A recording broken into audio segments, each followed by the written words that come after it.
So இப்போ அதை நம்ம எப்படி சரி பண்ணுறதுங்கிறத பார்க்க போகிறோம். ஸோ அந்த திக்காக இருக்கிற எண்டோமெட்ரியம் என்ன பண்ணுவோம்னா, டிஎன்சி அப்படிங்கிற ஒரு ப்ரொசீஜர் மூலமாக உள்ளே இருக்கிற திசுக்கள் எல்லாம் கிளியர் பண்ணிவிட்டு பயாப்சிக்கு அனுப்புவோம். அதில் என்ன இஷ்யூன்னு பார்த்துட்டு அதுக்கேற்ற மாதிரியான ட்ரீட்மெண்ட் போவோம். ஸோ நம்மளோட எதிரி ஈஸ்ட்ரஜன் தான் அப்படின்னு தெரிஞ்சிருச்சுன்னா நம்ம இந்த ப்ரொஜெஸ்டரோன் ஹார்மோன்ஸை வச்சு தான் இதை சரி பண்ண போகிறோம். சில பேருக்கு ஒரு 2-3 மாதம் டேப்லெட்ஸ்லேயே இந்த இது ஃபுல்லாக சைக்கிள்ஸ் ரெகுலரைஸ் ஆயிரும். சில பேருக்கு கண்டினியூஸாக இந்த மாத்திரை போட்டால் தான் நமக்கு சரியாகுது, இல்லைனாலே இந்த ப்ளீடிங் தொந்தரவு வருதுன்னு வரும். அந்த மாதிரி இருக்கிறவங்களுக்கு நம்ம லாங் டேர்மாக ரொம்ப ஹை டோஸான ஹார்மோன் டேப்லெட்ஸ் கொடுக்க முடியாது. பட் அதே நேரத்தில் ஹார்மோன் தான் கொடுக்கணும். அப்படிங்கும்போது வந்திருக்கக்கூடிய ஒரு மெத்தட் தான் இன்ட்ரா யூட்ரின் டிவைஸ், அதாவது கர்ப்பப்பைக்குள்ள வைக்கக்கூடியது, தேவையான ஹார்மோன்ஸை ரிலீஸ் பண்ணக்கூடியது. இதை வச்சு அந்த சத வளர்ச்சியை நம்ம கண்ட்ரோல் பண்ணலாம்.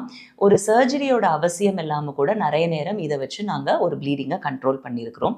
இது எப்படி ஆக்ட் ஆகும்னு பார்த்தீங்கன்னா, கர்ப்பப்பைக்குள்ள